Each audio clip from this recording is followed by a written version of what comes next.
여러분, 우리의 삶에요, 한 번쯤은 들어본 질문이 있을 것입니다. 길거리를 지나다 보면 이런 사람들이 있어요. 당신은 구원받았습니까? 라고 묻는 사람들입니다. 우리 그리스도인들은 보통 구원받았습니까? 하면 당연히 구원받았다고 이야기를 하지만 그 이후에 추가로 이어지는 질문 앞에 조금 망설입니다. 뭐라고 말하냐면, 당신은 그러면 의인입니까? 죄인입니까? 이런 질문을 하게 돼요. 그럼 많은 사람들은, 겸손한 우리 그리스도인들은 저는 죄인이에요 이렇게 말하는 게 인지상정이죠. 그런데 그러면 그 길거리에서 그 질문하는 사람들이 보통 구원파들이 많거든요. 구원에 대한 이야기에서 구원파라고 말하는데, 그들이 이렇게 말합니다. 당신이 죄인이면 아주 구원 못 받았습니다. 이상한 이야기를, 우리가 들어보지 못한 이야기를 하다 보면 우리가 당황하죠. 그런데도 우리는 구원받았고 나는 의인이다 얘기하면요, 이렇게 말합니다. 언제 구원받았습니까? 그럼 상당히 이제 당황스러워요. 내가 언제 구원받았지? 그래서 거기에 논리에 빠져들어가서 이단의 또 그런 구원파나 이런 많은 이단들에 빠질 때가 있어요. 그런데 다시 말하면 우리 그리스도인들이 이 구원의 확신, 믿음의 확신에 대해서 우리가 아직 정립이 잘 되어 있지 않기 때문에 이단들이 그런 질문을 하는 것이 아니겠어요? 그래서 오늘은 우리가 이렇게 내 안에 있는 구원에 대한 확신, 믿음의 확신에 대한 이야기를 해보고자 해요. 목사님, 어떻게 내가 구원받았다고 확신할 수 있을까요? 라는 그 질문 앞에 여러분도 함께 이 질문을 같이 공통으로 질문을 던지면서 우리의 삶의 구원에 대한 확신, 믿음에 대한 확신을 함께 나눠보고자 합니다. 이쁘죠? 앞에요. 페이스 T자가 십자가로 해가지고 이쁘죠? 우리의 믿음에 대한 이야기입니다. 우리의 믿음을 어떻게 확신할 수 있는가? 네, 우리 아마 놀라셨을 거예요. 우리 교회가 이렇게 데코를 하는데 이거 돈 주고 산 거 아니에요. 우리 여자 집사님들, 젊은 집사님들이 만드신 건데 저녁마다 와가지고 매일마다 와가 만드시는 건데, 우리 박수 한번 드릴까요? 네, 너무 잘 만드셨죠? 저 젊은 분들, 저 뒤에 있는 꾸미기 솜씨가 있는 분들이셔요. 할렐루야. 매주 바꿀 수는 없고요. 중요한 분기점마다 이렇게 또 꾸며주시는데, 페이스, 오늘 이 믿음에 대한 이야기입니다. 여러분, 우리가 이 구원받은 날짜에 대해서 잠깐 그래도 이야기했으니까 조금 더 우리가 이단에게 넘어가지 않게 조금 이야기를 합니다. 뭐냐면, 여러분, 우리가요, 어떤 사람이 자신이 언제 태어났고 언제 어느 날 몇 시 어디에서 태어난 것을 모른다고 해서 그가 부모로부터 태어난 것 자체를 부정할 수 있습니까? 이미 내가 태어나 있잖아요. 그럼 부정할 수 없는 거예요. 내가 모른다고 해서 그 사실, 내가 태어나 있는 이 사실을 부정할 수는 없죠. 그리고 여러분, 우리가 자전거를 언제부터 탔는지 모르지만 자전거를 지금 타고 있는데 내가 그날을 기억하지 못한다고 해서 자전거를 못 타는 건 아니란 말이죠. 여러분, 우리가 다시 말하지만 갓 태어난 아이가 자신의 출생일을 알지 못하죠. 하지만 이제 어느 정도 어린이가 크고 어른이 되어가면서 부모의 사랑을 잘하다 보면 부모가 이야기해 주잖아요. 너는 언제 태어났단다, 어디에서 태어났단다 깨닫게 되고, 그리고 이제 우리가 주민등록증본상을 떼보면 출생의 사실을 알게 되지 않습니까? 그처럼 오늘 우리가 모른다고 해서 구원받지 못한 것이 아니다라는 이 구원파에 대한 이야기는 우리가 먼저 정리를 할 필요가 있어요. 그러면서 그럼에도 불구하고 우리가 또 한 가지 이야기해야 될 게 있는데, 여러분, 우리가요, 잘못된 구원의 확신을 가질 때가 있다라는 것도 어려움인데요. 여러분, 우리가요, 이 잘못된 구원의 확신을 주는 근거들에 대해서 먼저 짚고 넘어가기로 하네요. 우리가 구원받았다고 생각하는 확신에 대해서, 내 믿음이 확신하다라고 할 때 우리는 오해가 있어요. 첫 번째는 가장 흔히 하는 그리스도인들의 오해입니다. 그것은 우리가 혈통으로 구원받는다고 생각하는 믿음의 확신이에요. 저는 모태신앙인입니다. 저는 아버지가 목사님입니다. 저는 새벽 기도를 한 번도 빠지지 않는 할머니를 모시고 있어요. 저는 기독교의 명문 신앙의 4대째 가문입니다. 이제 아마 5대째가 됐을 거예요. 5대째 가문이에요. 물론 그 5대째 명가문에 태어난 건 축복입니다. 그런데 그것이 특권이지만 분명히 기억해야 할 것은 구원은 혈통으로 유전되지 않는다는 겁니다. 구원은 혈통으로 유전되거나 유산처럼 넘어가는 게 아니라는 거죠. 영적인 출생을 우리가 받는 것은 육적인 상속과는 다르다는 거예요. 그래서 요한복음 1장 12절에 이렇게 이야기하고 있습니다. 함께 읽어볼까요? 시작. 영접하는 자, 곧 그 이름을 믿는 자들에게는 하나님의 자녀가 되는 권세를 주셨으니 이는 오직 하나님께로부터 난 자들이니라. 아멘. 여러분, 부모님의 믿음을 우리가 너무 귀하게 여길 수 있고 자녀들에게 예수님을 소개해 줄 수는 있지만 자녀들을 구원할 수는 없다라는 거예요. 그것은 하나님과 그 본인 사이의 1대1의 인격적인 만남을 통해서 하나님의 가족이 되는 것이죠. 여러분, 인격적으로 예수님을 영접해야 한다는 것입니다. 혈통에 대한 오해가 첫 번째고요. 두 번째는 우리가 성경에 대한 지식을 많이 가지고 있다고 해서 구원받는 건 아니라는 겁니다. 성경 퀴즈대회에서 1등하고 신학 용어도 막 술술 막힘없이 설명할 수 있다면 그가 구원받았다고 말하는 것에 대해서 많은 사람들 오해를 합니다. 그런데 그것이 지식이 하나님과의 관계를 보장하는 건 아닙니다. 하나님을 아는 것이 아니라 하나님에 대한 지식을 쌓는 거라는 것이죠. 예를 든다면 우리가 유명한 연예인을 너무 좋아서 그의 일대기 전기를 읽었고 또 그의 사람의 생일도 우리가 기억하고 그가 좋아하는 음식을 우리가 안다고 해서 그 사람과 1대1적인 관계가 있는 건 아니죠. 여러분, 당시 유대 사회에서 바리새인들도요 예수님을 향해서 이렇게 이야기합니다. 그들은 구약 성경에 대해서 전문가들이었습니다. 지식이 아주 대단한 사람들이었어요. 그런데 예수님은 그 바리새인들, 성경 지식이 탁월했던 그 바리새인들 향해 이렇게 이야기합니다. 요한복음 5장 39절에 보면 이렇게 합니다. 함께 읽어봅시다. 시작. 너희가 성경에서 영생을 얻는 줄 생각하고 성경을 연구하거니와 이 성경이 곧 내게 대하여 증언하는 것이니라. 그러나 너희가 영생을 얻기 위하여 내게 오기를 원하지 아니하는도다. 여러분, 이 성경에 대한 지식이 있다고 해서 구원받는 것이 아니라 예수님께 나와야 하고 예수님을 만나야 하는데 그 바리새인들은 지식만 쌓고 예수님을 거부했다라는 것입니다. 그것이 지식이 많다고 해서 구원을 받는다는 것이 아니라는 것이죠. 그리고요, 또 우리의 삶에 오해가 있는데 그것은 바로 우리가 예배를 출석을 하면 구원받는다고 생각하는 것입니다. 이것이 큰 오해 중에 또 하나예요. 목사님, 저는 20년 동안 한 번도 주일 예배 빠진 적 없는데요, 주일 성수했는데요. 여러분, 여기서 정기적으로 우리가 그리스도인의 이 예배에 출석한다고 해서 신앙생활에 대해서 우리가 잘한다고 해서 구원받는다라는 것은 아니라는 겁니다. 물론 아름다운 부분이에요. 하나님 앞에 주일 성수하고 지키는 것은 너무 귀한 신앙입니다. 모이라고 권하는 그 주님의 말씀을 순종하는 귀한 거예요. 그런데 출석 자체가 구원을 보장하진 않는다는 거죠. 여러분, 차가요, 그 주차장에 있으면 차가 됩니까? 그렇지 않다라는 거죠. 우리가요, 교회 의자에 앉아 있다고 해서 우리가 그리스도인이 되는 건 아니라는 겁니다.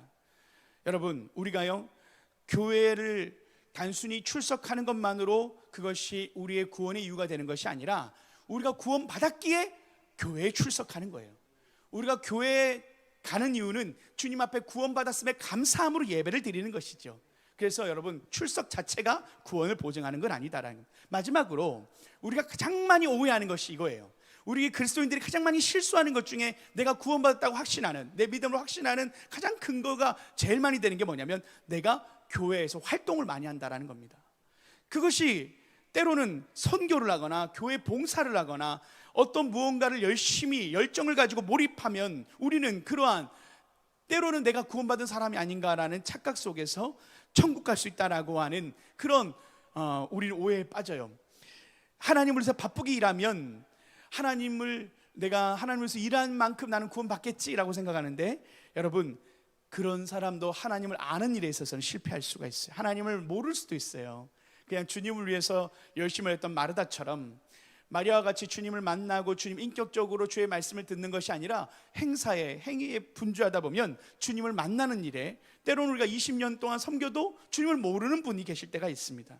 그래서요, 마태복음 7장 예수님 이렇게 정확하게 경고를 하세요. 말씀도 읽어볼까요? 시작. 나더러 주여 주여 하는 자마다 다 천국에 들어갈 것이 아니요 다만 하늘에 계신 내 아버지의 뜻대로 행하는 자라야 들어가리라. 그리고요, 예수님께서는요, 여기에 대해서 이렇게 이야기하면서 많은 사람들이 이 충격적인 대답을 들으면서 예수님께서 또 이어서 이렇게 7장 22절에 이야기합니다. 그날에 많은 사람이 나더러 이르되 주여 주여 우리가 주의 이름으로 선지자 노릇하며, 네, 계속 읽어볼까요? 주의 이름으로 귀신을 쫓아내며 주의 이름으로 많은 권능을 행하지 아니하니까 하리니 그때 내가 그들에게 밝히 말하되 내가 너희를 도무지 알지 못하니 불법을 행하는 자들아 내게서 떠나가라 하니라. 여러분, 활동 자체가 문제가 아니고요, 주님과 관계가 없는 활동이 문제라는 겁니다.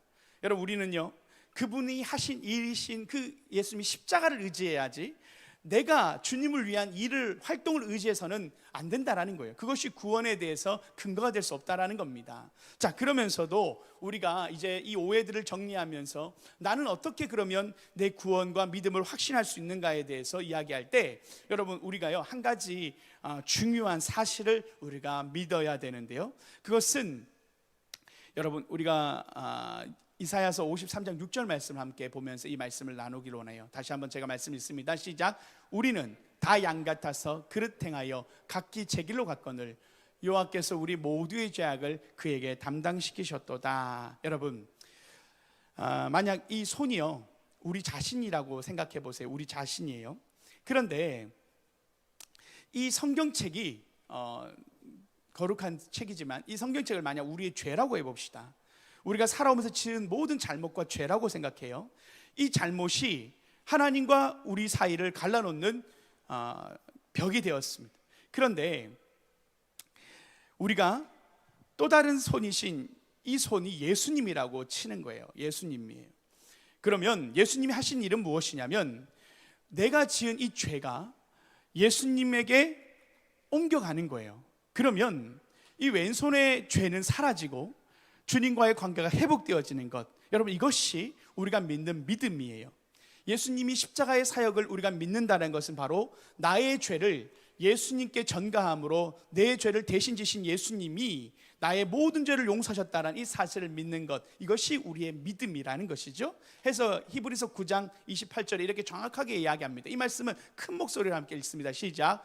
이와 같이 그리스도도 많은 사람의 죄를 담당하시려고 단번에 들으신 바 되셨고 구원에 이르게 하기 위하여 죄와 상관없이 자기를 바라는 자들에게 두 번째 나타나시리라. 여러분, 이 사실, 이 팩트, 우리가 믿는 이 팩트는 바로 예수님이 나의 죄를 위해서 죽으셨다라는 사실을 우리가 믿는 것이고, 이것을 위해서 예수님은 단번에 죽으심으로 이후에 우리의 모든 죄를 죽으셨다라는 것, 내가 지은 과거, 현재, 미래의 모든 죄를 예수님이 단번에 우리의 모든 죄를 담당하셨다는 사실을 우리가 믿는 것, 그것이 하나님과의 관계를 회복하는 길이다라는 것을 우리는 지난주에 이야기 말씀 속에서 들었죠. 여러분, 이것이 우리가 믿는 믿음입니다. 그렇다면 우리가 이 구원을 어떻게 받느냐는 것은 바로 우리가 하나님 앞에 우리 죄를 회개하고 하나님께 우리의 십자가에서 죽으신 예수님을 믿는 것, 그것이 바로 구원인데, 이 구원은 하나님 주신 은혜의 선물입니다. 우리가 무언가를 해서 얻는 것이 아니라 주님이 우리에게 주신 선물이라는 것이죠. 그래서 로마서 6장 23절에 이렇게 이야기하고 있습니다. 죄의 삭은 사망이요 하나님의 은사는 그리스도 예수 우리 주 안에 있는 영생이니라 해서, 그리스도의 은사, 이것은 바로 선물입니다. 기프트죠. 주님이 우리에게 주신 은사, 선물은 바로 예수 그리스도 안에 있는 영생의 선물을 우리에게 주셨다라는 것이죠. 여러분, 이 선물은 바로 회개와 믿음으로 얻을 수 있는 선물이라는 것이죠. 여러분, 여기서 우리가 말하는 회개라는 것은 내가 가던 잘못된 길에서 내 멋대로 살던 생각에서 돌이켜서 하나님께로 우리의 방향을 다시 돌리는 것을 회개라고 이야기하죠. 지난주에 얘기하듯 하마르티아라는 죄에 대해서 이야기했지 않습니까? 내 마음대로 살고자 하는 내 중심적인 것에서 내 삶의 주인을 예수님으로 모시는 것이 바로 본질에서 벗어났던 삶을 다시 본질로 돌아오는 삶이 회개라고 이야기했어요. 여러분, 이것이 우리가 받은 구원의 가장 중요한 첫 번째 단계예요. 내가 예수님 앞에 회개하고 돌아서고 내 삶의 주인으로 예수님을 다시 모셔드리고, 그리고 이제는 우리가 주님을 믿는 믿음으로 주님을 믿습니다 고백하는 것인데요. 여러분, 로마서 10장 9절과 10절에 이렇게 이야기하고 있습니다. 함께 이 말씀도 있습니다. 시작. 네가 만일 내 입으로 예수를 주로 시인하며 또 하나님께서 그를 죽은 자 가운데 살리신 것을 네 마음에 믿으면 구원을 받으리라. 사람이 마음으로 믿어 의에 이르고 입으로 시인하여 구원에 이르느니라. 아멘. 여러분, 우리가 어떻게 구원을 받고 믿음으로 하나님 앞에 확신할 수 있는 것은 바로 주님 앞에 우리가 믿으면 구원을 받는다라는 이 말씀 앞에 우리가 서는 거예요. 여러분, 여러분의 의자가 무너질 것을, 의자가 부러질 걸 생각하고 앉아 있는 분들은 없습니다. 여러분, 믿음이란 것은 바로 이것이 우리에게 동일한 마음을 우리가 깨닫는 것인데요. 여러분, 당연히 이 의자는 내 무게를 지탱할 거라고 믿지요. 그것처럼 우리가 믿음도 주님을 향하여 믿는 것이 중요하다는 거예요. 내 마음으로 믿는 것이 중요하다는 거예요. 그래서 우리가 주님을 믿으면 구원을 받는다라는 것이죠. 내가 어떻게 구원받는가? 내 믿음이 확신을 어떻게 할 수 있는가? 오늘 말씀을 통해서 우리는 예수님을 주로 시인하고 그 가운데 죽은 자를 가운데 살리는 것을 마음에 믿으면 구원을 받는다라고 말씀하셨습니다. 그래서 여러분, 우리는 구원받은 백성입니다. 여러분, 우리는 예수님을 나의 주로 우리가 사람의 마음으로 믿어 의에 이르고 입으로 시인하여 구원에 이른다라는 이 은혜를 받은 사람들이죠. 그렇지요? 아멘이시죠? 우리가 예수님을 다 믿고 예수님 앞에 주로 시인하여 구원받은 백성들입니다. 해서 우리는 우리의 구원을 확신할 수 있는 거죠. 우리의 믿음을 확신할 수 있는 것이 바로 근거가 여기 있다라는 겁니다. 그런데요, 이런 분들이 있어요. 그런데 목사님, 저 믿기로 결단했는데 왜 제 안에는 기쁨이 없을까요? 저는 왜 감정적인 뭔가 어떤 사람들은 막 간증도 많이 하고 하는데 저는 왜 아무런 감동도 없고 내가 믿는지 안 믿는지 확인도 잘 되지 않을 정도로 저는 왜 이렇게 마음에 감정에 어떤 요동이 없을까요? 제 믿음에 무슨 문제가 있는 걸까요? 라고 하는 분들이 계세요. 모태신앙으로 평생 살았는데 내가 주님을 만난 경험과 주님을 경험하는 시간이 많이 없는 것 같아요 라고 하는 분들이 꽤 많으십니다. 여러분, 그런데요, 그것이 우리 구원의 증거가 되기는 어렵다라는 거예요. 왜냐하면 우리가 감정적인 변화는 우리에게 잘못된 순서를 우리가 헷갈릴 수 있기 때문인데요. 먼저는요, 우리가요 이 열차처럼 생각해야 되는데 팩트가 먼저 있어요. 팩트, 사실이 있어요. 그리고 우리가 페이스, 믿음으로 가지면 그 다음에 필링이 다가오는 거예요. 우리가 이 열차 세 단계 순서가 중요한데 내가 먼저 팩트를 믿을 때 페이스, 믿음이 생기고 믿음으로 주님을 믿으면 그 다음에 필링이 온다라는 거예요. 감정이 따라온다는 거예요. 이것이 순서입니다. 감정이 먼저 있어서 놀랍게 하나님의 그 믿음으로 가는 게 아니라 믿고 나니까 감정이 생기는 거예요. 그게 순서입니다. 여러분, 우리는요 오늘도 감정을 우리가 기준으로 두면요 참으로 어렵습니다. 서두에 제가 이야기했던 출생의 비밀에 대해서 얘기할 때 여러분, 우리가 태어난 생일을 어떻게 확신할 수 있습니까? 아침에 일어났는데 오늘은 태어난 날이라는 벅찬 감정이 차오르면 오늘 내가 생일입니까? 그게 아니라는 거죠.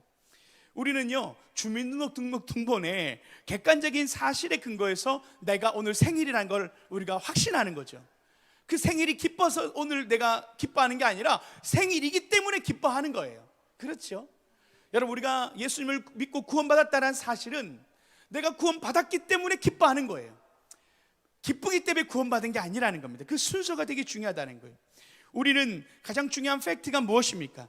하나님이 세상을 이처럼 사랑해서 독생자를 주셨다는 이 사실, 이 말씀, 나의 죄를 위해서 십자가에서 죽으시고 부활하셨다는 이 객관적이고 역사적인 진리 앞에 이 팩트를 우리가 믿는 거예요. 그것이 두 번째 믿음이에요. 필링이에요. 팩트를 믿는 거예요. 신뢰하는 거예요. 이것은 노력이 아니라 하나님이 이루신 그 사실을 그대로 받아들이는 거예요. 그러면 감정이 그 사실 앞에서 기쁨과 평안이 찾아오는 겁니다. 여러분, 그것이 믿음의 열매가 되는 거죠. 여러분, 우리가요 구체적인 증거들을 우리가 조금 더 정리할 필요가 있어요. 내가 이 팩트에 대한 이야기를 할 때 우리 안에 하나님의 나를 향한 구원하셨다는 사실을 우리가 어떻게 받아들일까, 이 팩트를 정확하게 이야기할 때 하나님의 말씀을 붙잡으셔야 됩니다. 여기서 이 말씀은 성부, 성자, 성령 하나님이 우리의 구원에 대해서 무엇이라 말씀하시는지를 우리가 붙들어야 되는 거예요.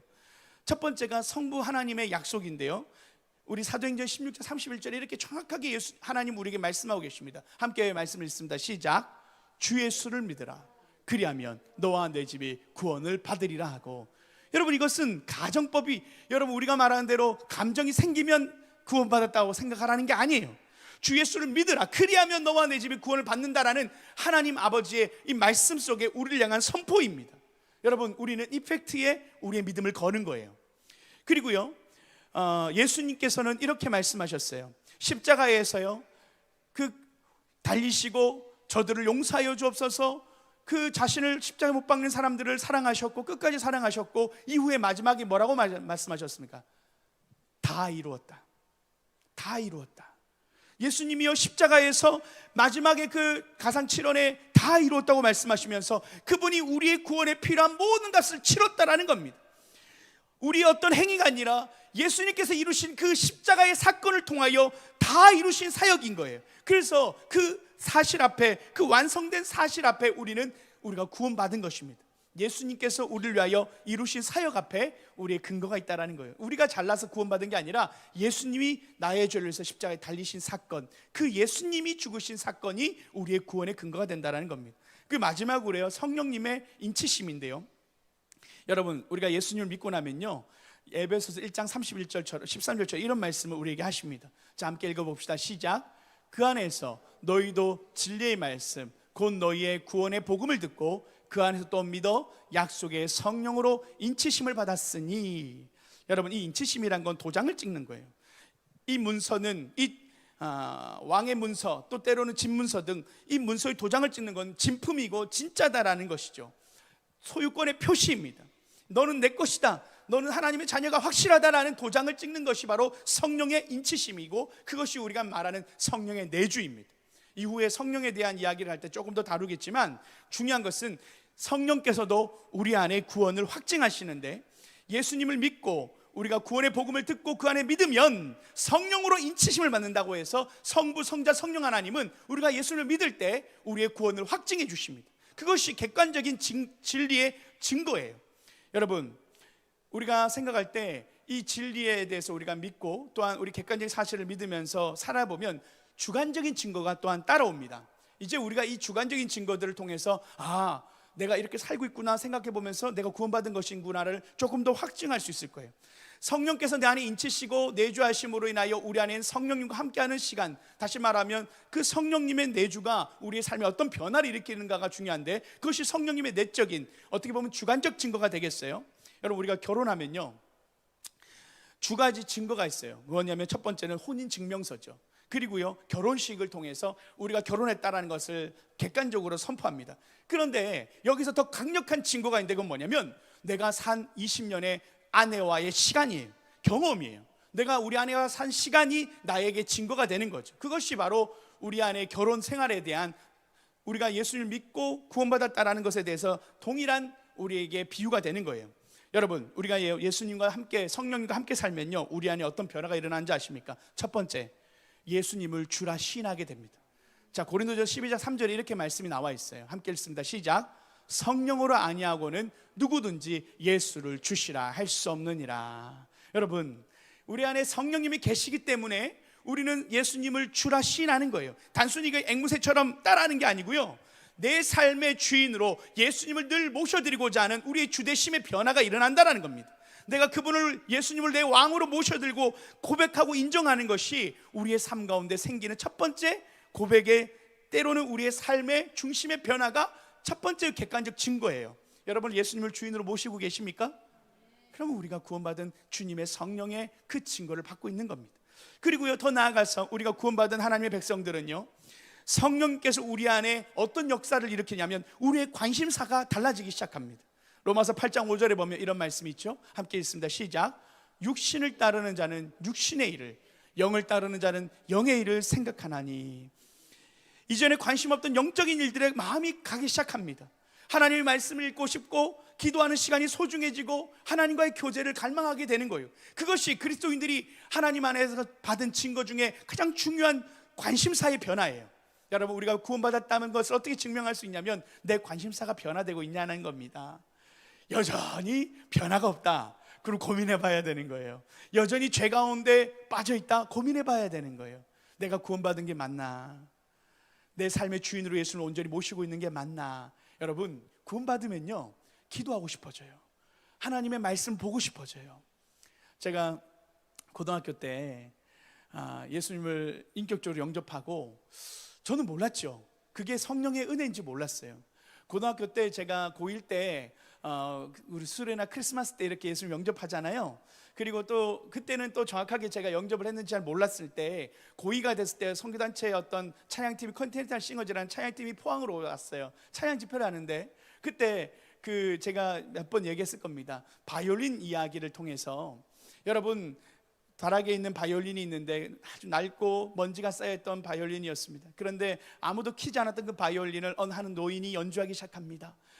튜닝을 하기 시작합니다. 띠딩띠딩. 그런데 어느 순간 그 바이올린의 아름다운 소리가 나는 것 아닙니까? 바이올린을 연주하는 사람이 누구냐에 따라서 그 바이올린의 가치가 달라지는 겁니다. 이 얘기를 하면서 예수님을 삶의 주인으로 모시고 싶은 사람은 손을 들어보라는 거예요. 그리고 자신의 아픈 부위에 손을 얹으라는 거예요. 그래서 제가 그때 여드름이 많이 났다고 했지 않습니까? 얼굴에 여드름이 확 났을 때 예수님을 영접하면서 얼굴에 손을 대고 주여 내 안에 들어와 주옵소서. 그때 영접 기도를 했던 거예요. 그런데 여러분, 그때는 몰랐어요. 제 인생의 변화가 어떻게 시작됐는지. 갑자기 제가 욕을 하기 싫은 거예요. 친구들하고 맨날 막 싸우면 맨날 욕을 달고 살았어요. 50%가 50% 욕이었어요. 욕이 없으면 대화가 안 됐어요. 대화가 연결이 안 됐어요. 접속사였어요. 그런데 교회 친구들 같이 있으니까 학교 친구들이 욕을 하는 게 너무 싫은 거예요. 그래서 내 앞에서 욕을 하지 말라다가 대판 싸운 거예요. 그러니까 한번 싸우고 나니까 욕을 더 못하겠더라고요. 그래서 제가 욕을, 제 입술을 변화됐고요. 그러면서 자율학습 시간이 있는데 그때마다 제가 성경책을 꺼내서 읽기 시작했어요. 신약 성경, 구약 성경을 당시 지금은 이 개역 개정이었지만 지금은 개역 개정은 그때는 현대어 성경을 읽었어요. 쉬운 성경으로. 근데 읽는데 성경이 너무 재밌는 거예요. 성경책을 읽는데 술술 넘어가요. 하루에 1시간 이상씩 읽었던 것 같아요. 그래서 신약을 통독하고 구약을 통독하고 매일 아침마다 1시간, 또 오후에 자율학습 시간에 또 읽고, 그 말씀이 너무 좋았어요. 그리고 집에 가면요, 기도를 하고 싶어서 노래를 틀어놓고, 가족들이 알면 좀 부끄러우니까 방에 문을 잠그고 노래를 틀고 혼자서 기도를 하는 거예요. 그러다 보니까 너무 방해를 받으니까 제가 집 앞에 있는 어떤 기도실을 찾고 그 기도실 가서 계속 기도를 하는 거예요. 근데 그 기도를 하는 게 너무 제 안에 즐거움이고 기쁨이었어요. 여러분, 이게 제 삶이 변한지 몰랐어요. 그냥 돌아보니까, 지금 생각하니까 제 삶의 관심사가, 제 삶의 주님을 향한 제 안에 그 성령의 역사가 그때 첫사랑이 제 안에 일어났다는 것을 제가 보게 되는 거죠. 여러분, 이것이 우리의 주관적인 하나님의 증거입니다. 그리고 세 번째로요, 우리 안의 삶의 변화는 바로 우리의 성품의 변화가 있느냐입니다. 내 삶에 그리스도를 닮아가고자 하는 이 마음, 생활의 열매, 성령의 열매가 우리 삶에 맺히게 된다라는 겁니다. 그래서 갈라디아서 5장 22절에서 이렇게 이야기하죠. 오직 성령의 열매는 사랑과 희락과 화평과 오래 참음과 자비와 양성과 충성과 온유와 절제니. 여러분, 이전에 참을 수 없던 것을 참게 되고, 사랑할 수 없는 사람을 품게 되고, 내 안에 없던 기쁨과 평안을 누리게 되는 것, 그것이 우리의 성품의 변화야말로 성령님이 우리 안에 강력하게 함께 하신다라는 증거고, 우리가 구원받았다라는 것에 대한 확증입니다. 우리의 믿음을 확신할 수 있는 이유가 바로 이것입니다. 여러분, 다시 한번 말씀을 정리합니다. 우리의 구원은요, 우리의 믿음의 확신은 어떤 혈통으로나 지식이나 나의 열심에 달려있는 것이 아닙니다. 우리 구원은 예수 그리스도께서 십자가에서 다 이루신 사역, 그 나를 위해서 죽으신 그 사실을 믿음으로 받아들이는 것, 하나님의 말씀이 그 구원을 보증하고 계시고, 때로는 성령께서 우리 안에 삶의 주관적인 열매로 그 구원을 증명해 가심을 통하여 우리가 구원받았음을 확신할 수 있는 것이요, 우리가 믿음을 확신할 수 있는 겁니다. 여러분, 제가 한 기도문 올려드리길 원합니다. 이 기도문이 여러분의 마음에 확신으로 다가오고 믿음으로 여러분 하나님께 드리길 원하시는 분들은 함께 따라하길 원해요. 아직까지 내가 예수님을 내 안에 영접하지 않았던 분들, 내가 어떻게 믿을 수 있는가? 어렵지 않습니다. 함께 이 고백을 내 믿음으로 하나님 앞에 올려드리면 우리 안에 예수님께서 찾아오셔서 우리의 구원의 보증이 되시고 나를 구원해 주시겠다라고 말씀은 우리에게 이야기하고 있습니다. 해서 이 말씀 우리가 모든 성도님들도 함께 저를 따라서 한 문장 한 문장씩, 한 줄씩 읽기를 원합니다. 제가 먼저 선창하면 여러분도 함께 따라 읽고 믿음으로 함께 드리길 원해요. 주 예수님, 저를 그렇게 사랑해 주시니 감사합니다. 저는 제 뜻대로 살아온 죄인입니다. 이제 제 삶의 모든 나쁜 것들에서 돌아섭니다. 예수님, 저의 죄를 위해 십자가에 죽으시고 저를 용서하시고 자유롭게 해주시니 감사합니다. 이제 제가 주님께 용서를 받았습니다. 주님을 신뢰합니다. 지금 제 마음의 문을 엽니다. 성령님을 통해 제 마음에 오셔서 영원히 저와 함께 해주세요. 저의 주인이 되어 주십시오. 예수님 감사합니다. 예수님의 이름으로 기도드립니다. 아멘. 여러분, 우리가 믿음이라고 말하는 이 믿음은 우리의 감정이 아닙니다. 내가 많은 감정이 있어야, 충만한 무언가 감동이 있어야 구원받는 것이 아니라, 우리는 예수님이 나를 위해서 죽으신 이 사건을 내 마음에 믿고 그것에 내 마음을 드리고 나의 삶의 죄를 돌이키는 겁니다. 지금까지 살아왔던 내 삶의 죄를 돌이키는 겁니다. 내 삶의 중심이 나의 마음대로 살아왔던 내 삶에서 이제 주님을 나의 주인으로 모셔드리고 주님을 따르고 말씀을 따라 살아가겠습니다라는 결단하는 겁니다. 여러분, 그것이 회개입니다. 더 나아가 주님 앞에 나의 삶에 나의 죄를 위해서 십자가에 달려 돌아가신 주님의 그 사실과 그 은혜를 내가 믿음으로 믿는 거예요. 나를 위해서 죽으신 예수님을 믿으면 나의 모든 죄를 용서하시겠다 하셨던 그 주님의 그 말씀을 내가 붙드는 거예요. 십자가를 붙드는 거예요. 그러면 우리가 구원을 받게 된다고 하시는 그 주의 음성을 우리가 신뢰하는 것입니다. 그것이 우리의 믿음의 근거입니다. 하나님의 말씀을 믿으십시오. 주님이 우리에게 말씀하신 이 말씀은 변함없는 우리를 향한 하나님의 객관적인 우리를 향한 증언이요, 우리가 믿고 붙들어야 할 사실입니다. 여러분, 그러면 우리가 하나님이 주시는 감동과 은혜와 평안이 우리의 삶을 찾아오게 될 것입니다.